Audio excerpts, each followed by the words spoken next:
دلیل صبح روشن ہے ستاروں کی تنکتا بھی ہے۔ جب رات کے ستارے بہت چمکنے لگتے ہیں وہی تو علامت ہے اس بات کی کہ اب صبح روشن قریب ہے۔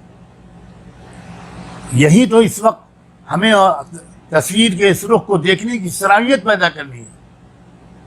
صرف اندھیرے پہلو کو میرے عزیزوں مت دیکھو کہ آنے والے دنوں میں انسانیت کے لیے کتنے شاندار دن آنے والے ہیں، اور اپنے آپ کو شاندار دن لانے والے خوش قسمت اور باہمت اور بہادر عملے کے لیے اپنے کو تیار کرو، ذہنی طور پر تیار کرو، نفسیاتی اور قلبی طور پر تیار کرو، تمناؤں اور حوصلوں کے اعتبار سے تیار کرو۔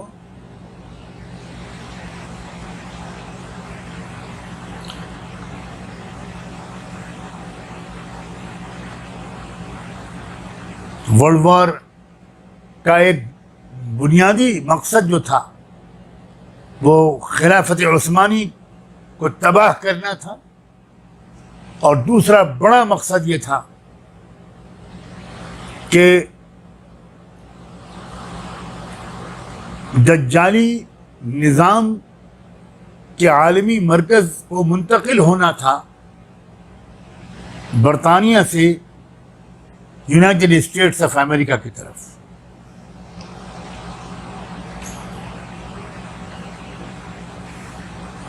یہ دوسرا فیز تھا دجال کی زندگی کا، اور ہو سکتا ہے کہ یہ جو میں نے کہا ایک دوسرا فیز تھا، یہ نہیں کہا دوسرا فیز ہے،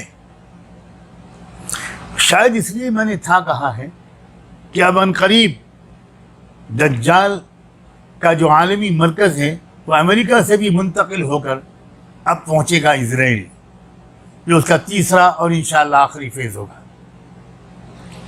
حتیٰ اذا جاء وعد الآخرۃ جئنا بکم لفیفا، قرآن مجید میں سورہ انبیاء میں اس بات کا اعلان کر دیا گیا ہے کہ ایک آخری جو فیز آئے گا بنو اسرائیل کے اور یا یہودیوں کے عالمی غلبے کا، تو اس وقت یہ ہوگا کہ ہم تم سب کو پوری دنیا سے لا کر اکٹھا کر دیں گے ارض فلسطین میں۔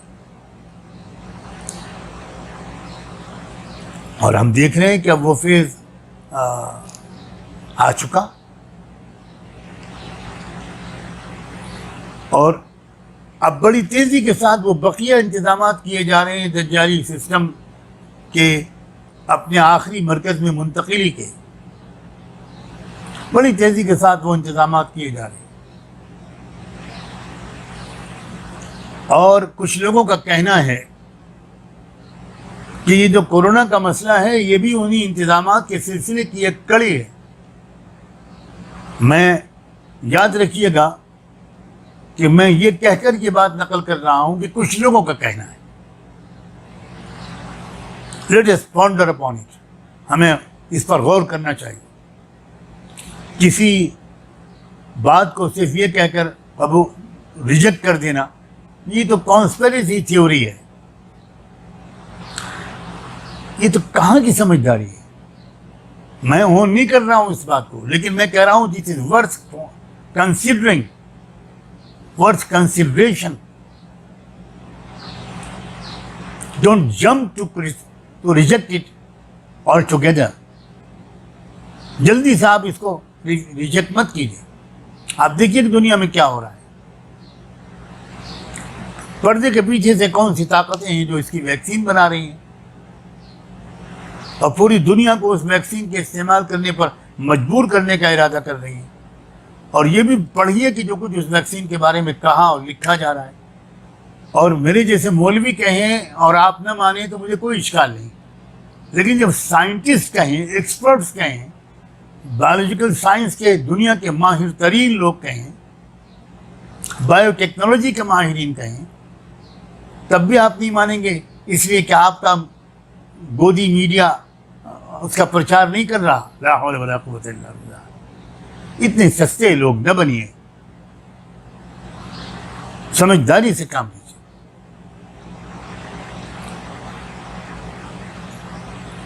بہت ممکن ہے کہ یہ کورونا وائرس بھی اسی طرح کا اسی طرف لے جانے والا ایک بہت بڑا قدم ثابت ہو.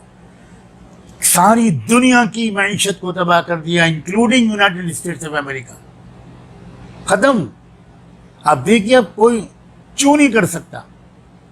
اور اب کیا ہوگا؟ اسی دجالی نظام کے ماتحت جو آ جائے گا، جو قبول کر لے گا اس کی 100% غلامی کو، ناٹ 99%، جو قبول کر لے گا اس کی 100% غلامی کو ہر شعبے زندگی میں، جو قبول کر لے گا اس کی ویکسینز کو، اس کی ہیلتھ اور میڈیکل تھیوریز کو، جو قبول کر لے گا اس کے پولیٹیکل سسٹم کو، جو بھی قبول کر لے گا قبول کرتا چلا جائے گا. اس پر بارشیں ہوں گی ڈالرز کی. IMF کی طرف سے، ورلڈ بینک کی طرف سے بارشیں ہوں گی، قرضے معاف کیے جائیں گے. اور کیا ہوگا وہ دیکھیے گا آنے والے چند مہینوں میں، سالوں نہیں کہہ رہا ہوں. اور اگر دنیا کا کوئی ملک کھڑا ہو گیا، اس نے کہا کہ نہیں بھائی ہم تو نہیں مانتے، تو یہ بالکل وہ منظر آ جائے گا جس کے بارے میں اللہ کے رسول نے فرمایا کہ دجال کو جو خدا نہیں مانے گا وہ اس کو جہنم میں ڈال دے گا. بڑی مشکلات پیش آئیں گی، مگر پھر پتہ چلے گا اس تکلیف کو برداشت کرنے والوں کو کہ ہم ہی جنت میں ہیں اور بقیہ سارے لوگ جہنم میں چلے گئے. یعنی تباہ ہو گئے، برباد ہو گئے، پرش ہو گئے، بالکل برباد ہو گئے. یہ ہونے جا رہا ہے.